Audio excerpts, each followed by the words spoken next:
우리 다 같이 일어나셔서 하나님 말씀 받도록 하겠습니다. 사도행전 5장 27절에서 42절 말씀입니다. 사도행전 5장 27절에서 42절입니다. 그들을 끌어다가 공회 앞에 세우니 대제사장이 물어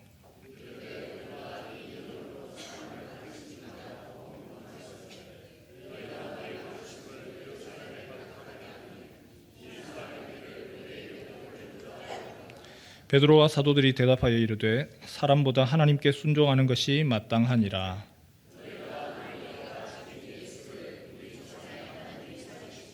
이스라엘에게 회개함과 죄 사함을 주시려고 그를 오른손으로 높이사 임금과 구주로 삼으셨느니라.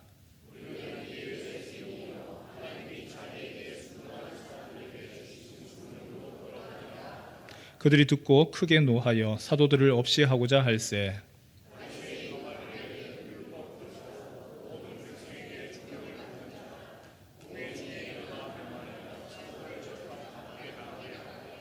말하되 이스라엘 사람들아 너희가 이 사람들에게 대하여 어떻게 하려는지 조심하라.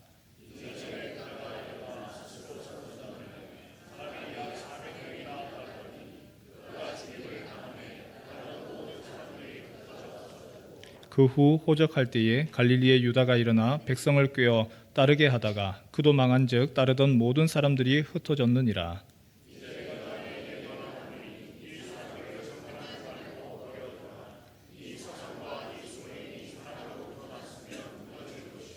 만일 하나님께로부터 났으면 너희가 그들을 무너뜨릴 수 없겠고 도리어 하나님을 대적하는 자가 될까 하노라 하니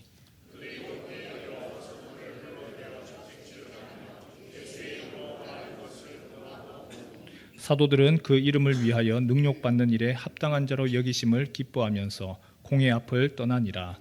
그들이 날마다 성전에 있든지 집에 있든지 예수는 그리스도라고 가르치기와 전도하기를 그치지 아니하니라. 아멘. 우리 설교 중에 불러야 될 찬양이 있어서요. 같이 함께 먼저 불러봤으면 좋겠습니다. 주께 구속된 자들이 돌아오네. 같이 함께 찬양할까요? 우리 박수 치면서 찬양하겠습니다.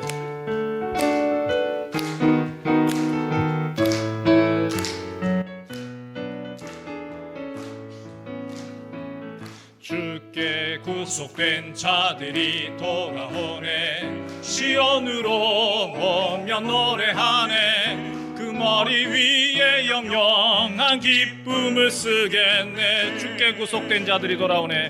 주께 구속된 자들이 돌아오네. 시온으로 오면 노래하네. 그 머리 위에 영영한 기쁨을 쓰겠네. 즐거움과 기쁨 없고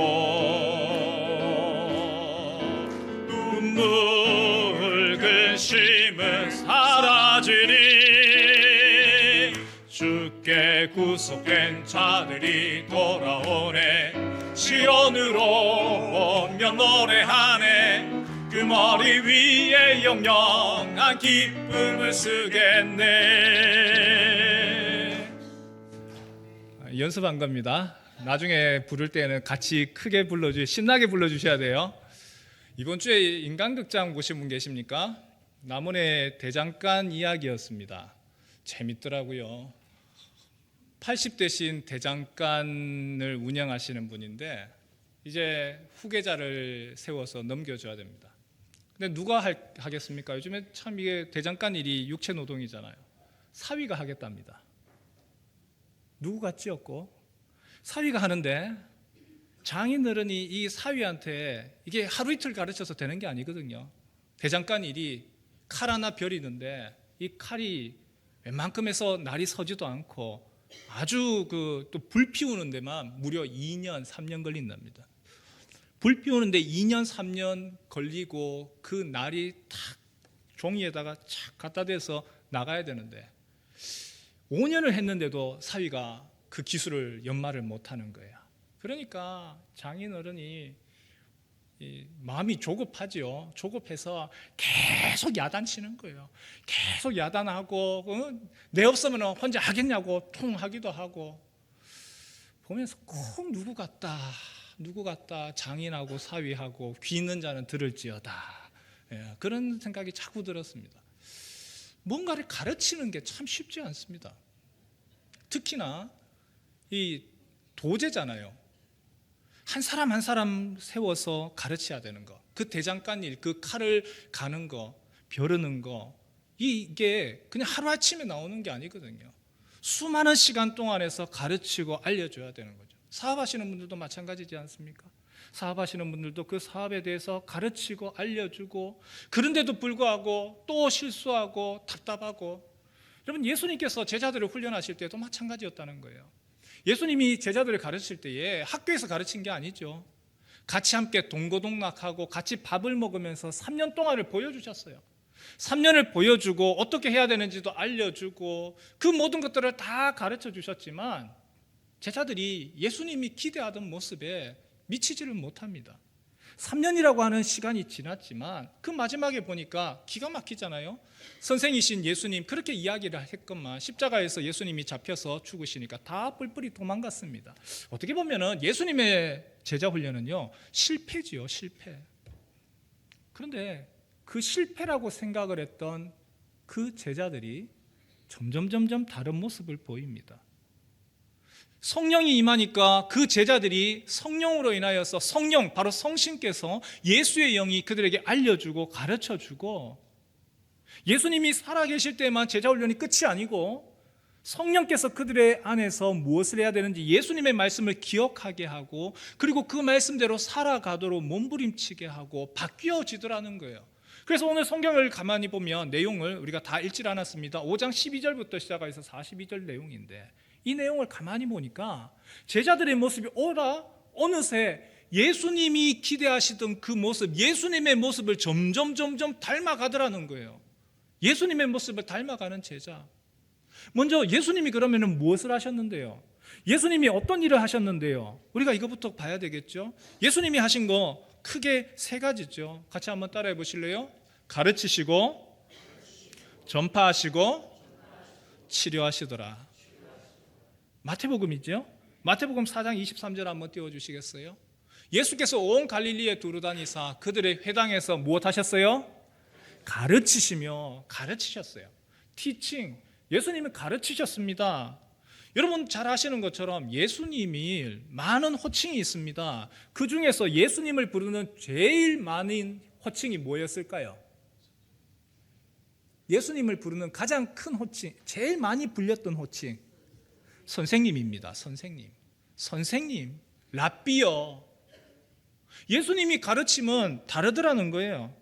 예수님 하나님에 대해서 가르쳤습니다. 하나님 나라에 대해서 가르쳤습니다. 그런데 그때 보니까 당시의 바리새인들, 그리고 당시의 랍비들, 그들과는 너무나 다르더라. 그래서 예수님의 가르침에 깜짝 놀랐습니다. 예수님이 첫 번째 회당에서 가르치시며, 두 번째 예수님이 하신 것이 있습니다. 같이 한번 따라할까요? 천국 복음을 전파하시며, 영어로는 preaching입니다. 예수님 이 땅에 오셔서 무엇 하셨습니까? 천국 복음을 전파하셨습니다. 하나님 나라의 복음을 전파하셨습니다. 예수님 각 마을을 다니시면서 하신 것이 무엇이지요? 바로 이 마을에서 가서도 천국 복음을 전해야 되겠다. 전도하셨습니다. 전도. 세 번째 예수님 하신 것이 있습니다. 모든 병과 모든 약한 것을 못 하셨어요? 고치시더라. 힐링. 예수님 고치시더라. 병든 자를 고쳐내고, 귀신 들린 사람, 그 귀신을 쫓아내고, 단순하게 육체적인 치유만 한 것이 아니죠. 성경에 보니까 마가복음 2장이죠. 중풍병자가 예수님께 나와왔습니다.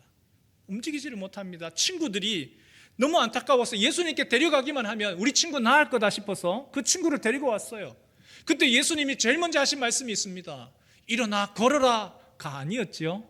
뭐였습니까? 내 죄가 사하여졌느니라.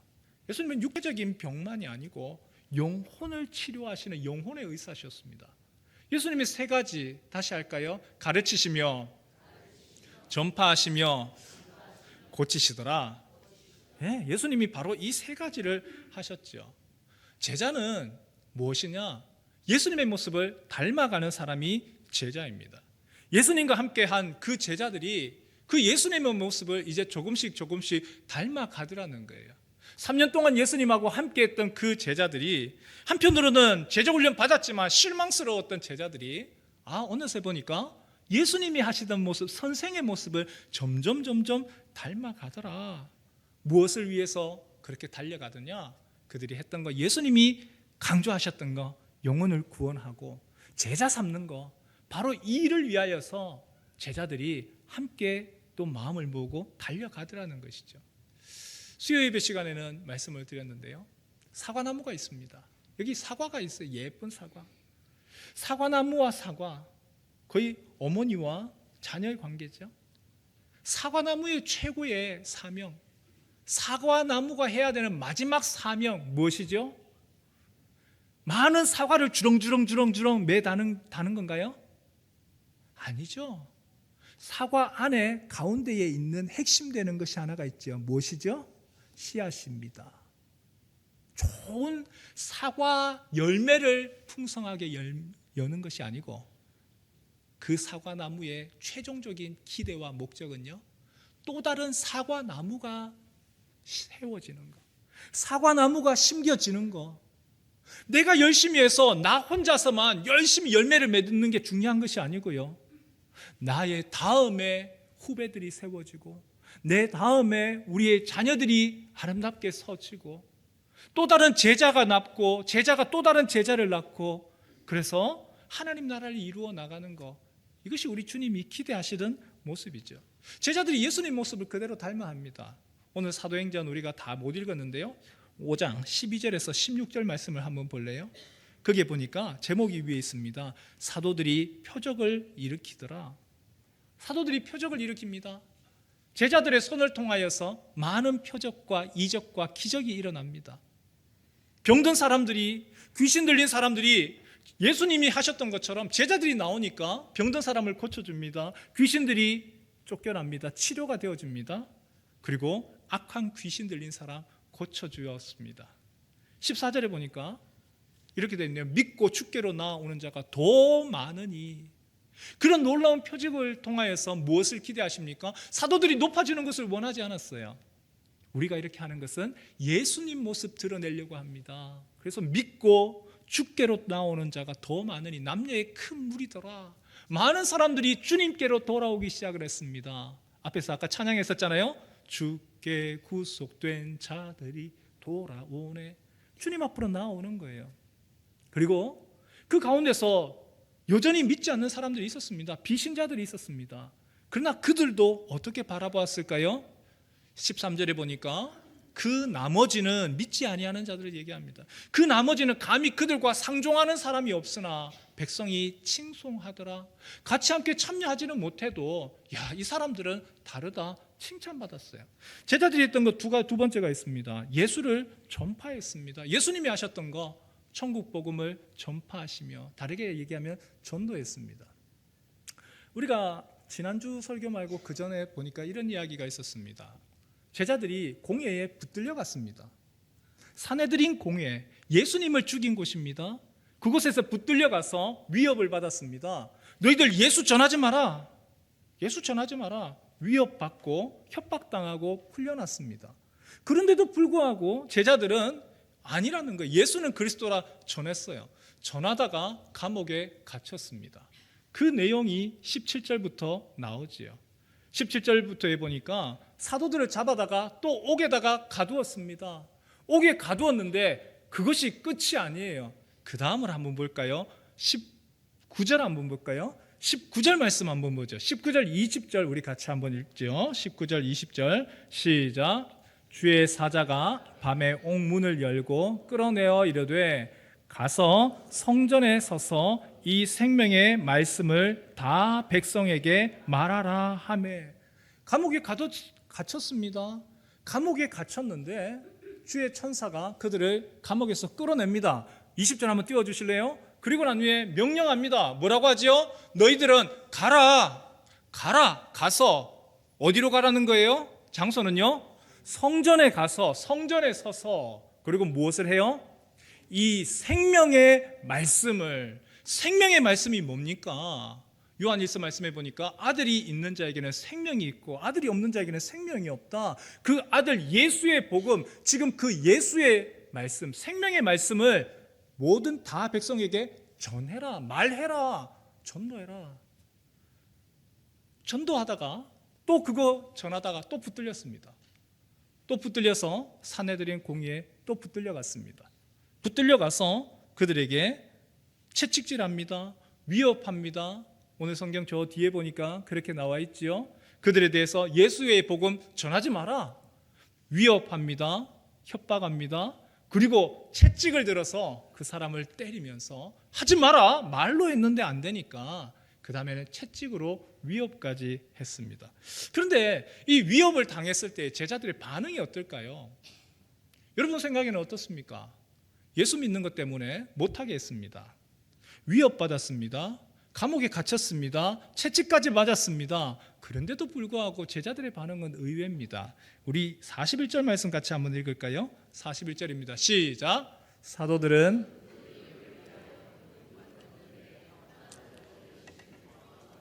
공회 앞을 떠나니라. 능욕받는다. 위협받고 채찍질받고 부끄러움 당한다는 얘기죠. 제자들이 위협받으면서 채찍질 당하면서 그러면서도 벌벌 떨지 않아요. 두려워서 더 이상 못하겠다 하지 않아요. 오히려 그 과정이 내가 매맞고 능욕당하고 채찍질 받는 게 오히려 기뻐요. 여러분이 뭔가 좀 이상하지 않습니까? 오히려 기뻐요. 기뻐하더래요. 기뻐하더라. 즐거워하더라. 왜 기뻐할까요? 와, 내가 도대체 뭔데? 내가 나 같은 게 뭔데? 내가 예수 이름 전했는데 내가 오히려 모욕을 당하고 내가 매를 맞는다는 건가? 오히려 감사했습니다. 성도님들 혹시 이런 기분 아십니까? 이해를 하십니까? 내가 예수 이름 전하고 그랬기 때문에 모욕당했는데 그게 불쾌한 것이 아니라 오히려 야, 내가 예수 이름 전하고 내가 복음 전한다고 했는데 방해하고 처음에는 좀 약간 움찔해요. 근데 가만히 지나고 보니까 이게 영적인 싸움이구나. 이게 그냥 단순한 방해가 아니구나. 내가 이게 예수 이름 전하고 내가 전도하려고 하는데 사탄이 못하게 하는구나. 여러분 그때 드는 번쩍하는 거 혹시 경험해 보셨습니까? 이게 사탄이 이게 싫어하는구나. 이게 영적 전투구나. 다르게 얘기하면 사탄이 이렇게 싫어한다면 반대로 뒤집어 보면 하나님이 그러면 얼마나 이것을 원하시고 기뻐하실까? 내가 하고 있는 일이 이게 정말 중요한 일이구나. 그리고 다르게 얘기하면 내가 사탄한테 위협적인 존재가 되는구나. 내가 아무 힘없는 존재가 아니라 내가 정말 굉장히 위협되는 존재고 그리고 굉장히 중요한 존재구나. 그 속에서 오히려 박해를 받고 어려움을 당하고 위협을 당했는데도 불구하고 이게 참 이 기분이 나쁘지 않아요. 혹시 이런 거 경험해 보셨습니까? 그런 분들 고개 한번 끄덕끄덕 한번 해보실래요? 몇 분은 고개 끄덕끄덕 하시고 그것을 아시죠? 네. 전도할 때에요 어려움이 없는 것이 아니에요. 어려움이 있어요. 그런데 그 어려움만 존재하지 않아요. 어려움 가운데서도 그 가운데 분명히 이 일이 이건 사람이 하는 것이 아니고 이게 하나님이 이 일은 좋아하시는데 사탄이 이건 막는구나. 그것을 알 때예요. 믿는 사람들은 복음을 전하다가 오히려 감사합니다. 오히려 기쁩니다. 내가 주님 앞에서 내가 사용되어지는 그 기쁨이 있어요. 제자들이 예수님을 따라서 세 번째 한 것이 있습니다. 날마다 성전에서 그리고 성전뿐만이 아니라 집에서 예수는 그리스도라 가르치고 전도했습니다. 예수는 그리스도라. 우리 예수님 그리스도입니다. 예수님 그리스도입니다. 그리스도라고 하는 말은요 히브리 말로 메시아하고 똑같은 말입니다. 같이 한번 따라해 보실래요? 메시아. 우리의 구원주. 그리스도에 대해서 조금 다음에 설명하기로 하고요. 우리의 구원주입니다. 마태복음 16장에 보면 예수님이 제자들에게 물으세요. 사람들이 나를 누구라고 하느냐? 더러는요 세례 요한이라고 하고요. 더러는요 엘리야라고 하고요, 더러는 예레미야라고도 합니다. 예수님이 다시 물으세요. 너희는 나를 누구라고 하느냐? 이때 베드로가 하는 얘기가 있죠. 마태복음 16장 16절에 시몬 베드로가 대답하여 이르되, 같이 읽지요. 시작. 주는 그리스도시요 살아계신 하나님의 아들이시니이다. 주님 그리스도십니다. 메시아입니다. 우리의 구원주십니다. 하나님의 아들입니다. 예수님이 그 대답을 들으시고 굉장히 기뻐하셨습니다. 여러분 보시기에 어떻습니까? 사도행전의 교회의 모습이 행복합니까? 아니면 불행합니까? 사도행전 교회의 모습이 밝습니까? 어둡습니까? 말을 할까 말까 고민하고 계시는 것 같아요. 여러분들이 지금 한번 보실 때 사도행전의 전반적인 분위기가 어때요? 행복해요. 그 교회 행복합니다. 그리고 그 교회는요, 그리고 밝아요. 근데 그 교회 안에 그러면 어려움이 없습니까? 여러분 그 교회는 핍박이 없습니까? 박해가 없습니까? 아니요, 있어요. 분명히 있어요. 오죽하면 사도들, 그들의 지도자들이 감옥에 갇혀갑니다. 감옥에 잡혀가고요. 감옥에 갇히는 것으로 끝이 아니죠. 위협을 당하고요, 모욕당하고요, 그리고 매질도 당하고요, 욕도 먹어요. 그럼에도 불구하고 사도행전 그 교회의 모습은 가만히 보면 밝아요. 행복해요. 기뻐요. 왜요? 뭐냐는 거예요 도대체. 그냥 언뜻 봤을 때는 좋은 일만 있으니까 행복한 것 같아. 그런데 안을 가만히 살펴보면은 붙들려 가가지고 감옥에 가고 매질당하고 모욕당하는데 뭔가 기쁘냐는 거예요. 비결이 있어요. 이유가 있어요. 무엇이냐면 그들의 그 수고와 그 일들 가운데 하나님이 함께 하신다라고 하는 것이 너무나 분명한 증거로 나타났기 때문에, 특히나요 새롭게 구원 얻는 영혼들이, 주님께로 돌아오는 영혼들이 너무너무 한 사람 한 사람씩 계속 일어나는 거예요. 또 다른 사람이 제자, 예수의 제자, 자기가 이제 예수의 제자가 된 후에 이것으로 끝이 아니하고 또 다른 사람을 예수의 제자가 되어주고 또 예수의 제자가 되어주고. 쉽게 말할까요? 어머니들이 출산할 때에 즐겁기만 합니까? 고통 없습니까? 무섭지요? 두렵지요? 그러나 두려움만 있습니까? 아이가 태어나고 난 후에 힘듭니다. 고통스럽습니다. 그러나 그것보다 그 아이를 안았을 때 그 기쁨과 즐거움이 더 크더라는 거예요. 그 즐거움과 그 기쁨이 더 크기 때문에 다른 것이 묻히더라는 거예요. 저는 이번 주에 그런 경험을 했습니다. 일명 예수 영접 모임에서 그렇게 했습니다. 지난 주일 오후에 제가 세례 교육을 했어요.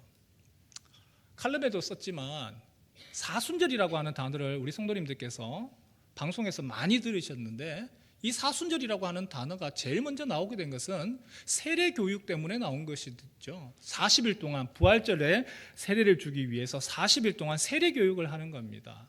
그만큼 세례 교육이 중요했던 거예요. 그런데 왜 우리는 그러면 사순절 안 지킵니까? 칼럼에도 썼었죠. 이것이 세례 교육에서 넘어서서 예전의 모습으로 점점 들어가면서 과연 이게 성경하고 맞느냐, 여기에 대한 아직까지 논쟁이 존재를 합니다. 그래서 사순절이라 하지 아니하고 전통적인 고난주간을 우리가 계속 할 뿐입니다. 어쨌거나 세례 교육 너무 중요합니다. 그 옛날에도 40일 동안을 했는데, 저도 그래서 세례 교육을 했어요. 우리 세례 교육 책자가 있죠. 그 책자를 가지고 이렇게 하는데, 세례 교육을 하는데 제 마음 안에 뭔가가 이게 뭐 빠졌다. 뭐가 빠졌다. 붕어빵을 샀는데 그 안에 팥이 한 개도 없어. 앙꼬가 한 개도 없어. 이게 무슨 붕어빵이야. 여러분 결혼식하고 똑같은 거예요. 세례가 무엇이냐면 뭐 여러 가지 많은 의미가 있지만, 세례는요 우리 성도들 앞에서 해요. 공식적으로 내가 이제 예수님을 믿습니다 라고 하는 세리머니예요. 내가 동거하는 거 아니에요. 동거가 아니고 내가 이제는 예수님 내가 믿고 나아가겠습니다 라고 하는 그런 공식적인 결혼식하고 같은 거예요. 그런데 세례 교육을 하면서 가장 핵심적인 내용이 예수님 이야기해야 될 거 아니에요. 구원받는 거 이야기해야 될 거 아니에요. 그런데 제가 세례 교육을 하면서도 그 내용을 안 하는 것 같은 거예요. 그게 없는 건 아닌데 조금밖에 없어. 너무 좀 마음이 좀 허전하더라고요. 그래서 이래서는 안 되겠다. 그래서 말씀을 드렸어요. 세례교육이 주일에 한 번 있고 토요일에 있는데, 토요일에 그때에는 가장 중요한 안골을 설명해 드리겠습니다.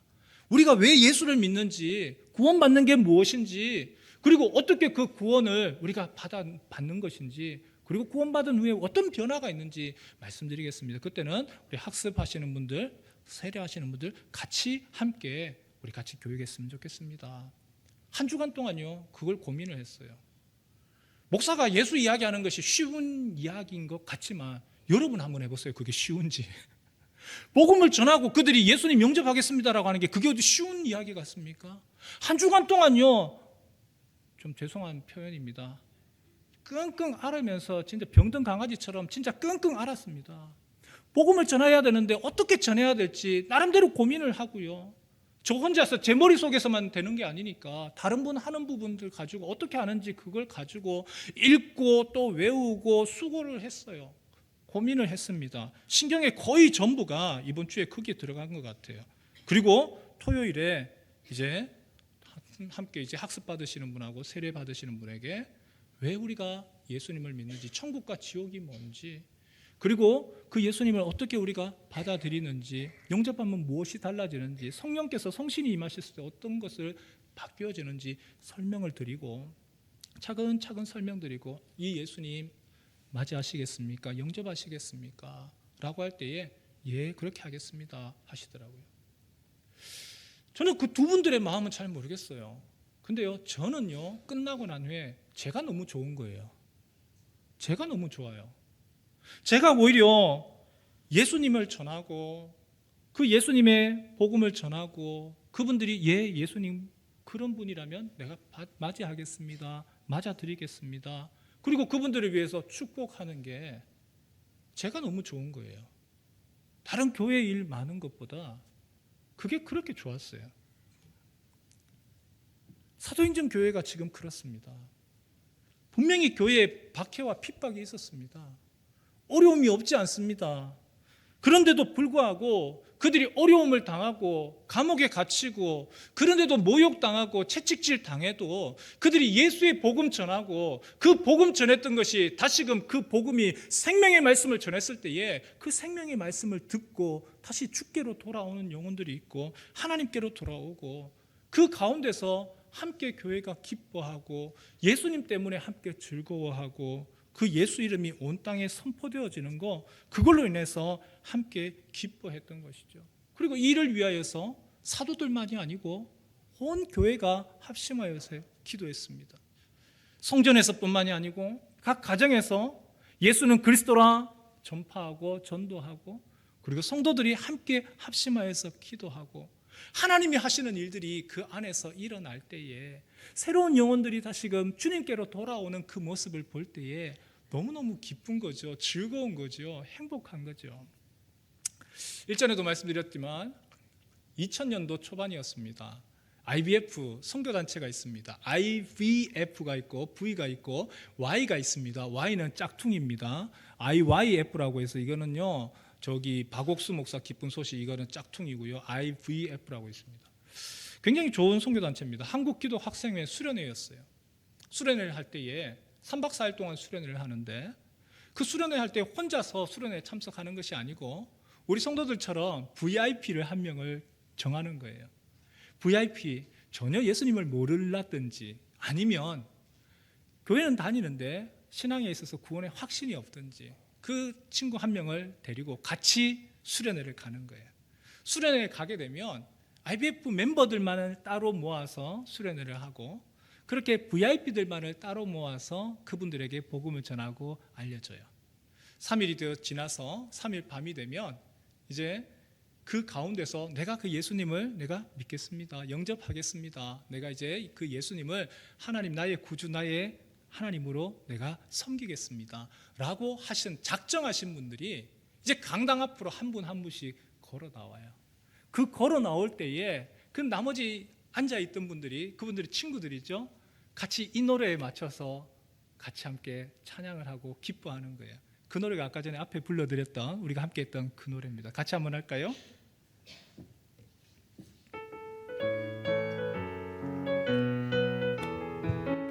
주께 구속된 자들이 돌아오네. 주께 구속된 자들이 돌아오네. 시온으로 오면 노래하네. 그 머리 위에 영영한 기쁨을 쓰겠네. 주께 구속된 자들이 돌아오네. 시온으로 오면 노래하네. 그 머리 위에 영영한 기쁨을 쓰겠네. 즐거움과 기쁨 얻고 눈물 근심은 사라지리. 주께 구속된 자들이 돌아오네. 시온으로 오면 노래하네. 그 머리 위에 영영한 기쁨을 쓰겠네. 자신의 VIP가 나도 그 예수님 믿겠습니다 하면서 그들이 한 사람 한 사람 돌아올 때에 그 모습을 바라보던 그 친구들의 모습이 어떻습니까? 너무 기쁘고 감격스러운 거죠. 너무 즐거운 거죠. 여러분, 우리가 금년도 해피데이 전도 이제 3년 차입니다. 성도 여러분들 가운데서 다음 주에 VIP 작정합니다 라고 하면 아이고 머리야, 이번에는 또 누구를 또 해야 되나, 목사님이 또 붙들어 놓고 또 어떻게 할 건데, 지난번에도 다 썼는데 아이고 이번에 또 누구를 해야 되나 끙끙 앓으실 분도 계실 것이고, 어떤 분은 아이고 해피데이 전도 내가 그래도 이 행사가 있기 때문에 그래도 내가 생각하고 내가 기도하고 고민하고, 그래 내 친구 중에서 이 친구를 내가 한번 이번에는 내가 한번 초청해 봐야지, 그런 마음 가지시는 분들도 있을 겁니다. 예전에 나하고 같이 유년부 초등부 있었는데 지금은 뭐 어떻게 하다 보니까 신앙생활 안 하고 멀리 떨어난 친구들, 내가 이번에는 그 친구를 내가 한번 작정해서 내가 기도하고 하나님 한번 초청을 한번 조심스럽지만 한번 해보려고 합니다. 하나님 이번 기회에 그렇게 해주시면 좋겠습니다. 어떤 분은 부담도 있지만 또 다른 기다리고 또 하나님 하실 것에 대한 기대감을 가지고 계신 분도 있습니다. 저만 하더라도 해피데이 전도를 있으니까 사실은 작정을 하고 기도하고 고민합니다. 운동하면서도 두변 이렇게 살핍니다. 저 누구를 지금 저 사람한테 내가 한번 이야기를 한번 해볼까 살피고요. 제가 아는 사람 중에서 또 누구를 작정하고 또 기도할까 그렇게 하는 거죠. 해피데이 전도가요, 어쩔 수 없는 것이 아니고, 여러분 이 부분에 대해서 하나님 우리에게 주시는 가장 중요하고 귀하고 교회가 해야 되는 최고의 사명이 뭐죠? 같이 한번 따라해 볼까요? 영혼을 구원하고 제자 삼는 거. 네, 영혼을 구원하고, 그래서 그 구원받은 사람이 제자가 되어지고, 그리고 또다시 그 사람이 또다시 제자를 만들고, 여러분 그 일들이 일어날 때에 기뻐요. 새로운 사람들이 함께 예수 안에서 함께 기뻐하고 찬양하고, 그렇다면 얼마나 좋겠습니까? 예수 영접 모임, 어제 세례교육하면서 했던 것이 예수 영접 모임이라고 하는데, 예수님을 전하고, 이 전체로 있을 때는 모르잖아요. 근데 한 몇 분 안 돼요. 몇 분 안 될 한 10명 안팎에서 그분들에게 하나하나 설명을 드리고, 예수님 왜 우리가 믿어야 되는지, 또 그 예수님께서 무슨 일을 하셨는지, 하나님이 어떤 분이신지 설명을 충분히 드리고, 그리고 그분들에게 바로 이런 예수님 영접하시겠습니까? 마음에 모시겠습니까? 물어요. 그러면 그분들이 자발적으로 예, 내가 그러면 그렇게 하겠습니다. 이 모임을 세례교육할 때만 아니라 좀 더 해보면 어떨까? 우리 성도들이 해피데이 전도위에서 참 중요한 분들을 한 분 한 분 이렇게 모시고 오는데, 물론 설교에서 복음을 전해야 되는 것도 있지만 그 모임이 있으면 그곳에서 와서 자연스럽게 또 함께 그렇게 영접할 수 있다면 얼마나 참 기쁘고 좋은 일이겠어요. 그렇게도 한번 해봐야 되겠다, 여러 가지 생각들과 또 꿈이 생기고 있습니다. 성도 여러분, 이번 한 주간 동안 여러분 함께 기도해 하셨으면 좋겠습니다. 하나님, 주님 나에게 또 한 영혼을 내가 또 책임을 지고 그 사람을 주께로 인도해 나가는 일들을 하려고 합니다. 먼저 기도로서 주님 앞에 기도합니다. 누구를 작정을 할까요? 누구를 그분을 위해서 내가 기도할까요? 하나님이 기대하는 사람이 누굽니까? 주님, 나를 하나님이 기대하시는 그러한 이 축제의 도구로 사용해 주십시오. 우리가 한 영혼이 주께로 돌아와서 우리 성도들 모두가 다 기대하시는 거잖아요. 우리 성도님들 다른 교회 다니시는 분이 우리 교회 오는 걸 원하십니까? 아니면 정말 예수를 알지 못하는 사람이 우리 교회에 와서 예수님을 알고 복음을 알고 함께 기뻐하고 즐거워하는 거, 어느 것을 더 원하십니까? 후자죠, 후자. 우리 주님이 기뻐하시는 거, 정말 한 영혼을 주님께로 돌아오고, 그리고 그분들이 다 좋은 예수님 모습 닮아가는 제자가 되어지는 거, 얼마나 큰 일이고 축복입니까? 우리가 이 일들에 함께 마음을 모아주시기를 부탁을 드립니다. 그래서 우리가 주님이 기뻐하시는 일이고 또한 온 교회가 기뻐하고, 이 일을 통하여서 참 하나님이 기뻐하시는구나. 그리고 기억하십시오, 여기에 분명히 방해가 있습니다. 여러분, 전도하는 일에는요, 사탄이 가만히 안 놔둡니다. 오히려 어려움들이 있습니다. 방해가 있습니다. 그러나 두려워하지는 마십시오. 그것이 방해임을 알 때에 오히려 우리 안에 더 큰 기쁨이 일어납니다. 이런 축복들 함께 누리는 귀한 또 영혼을 구원하고 예수의 제자 축복을 누리는 우리 모두 되시기를 주님의 이름으로 축원합니다.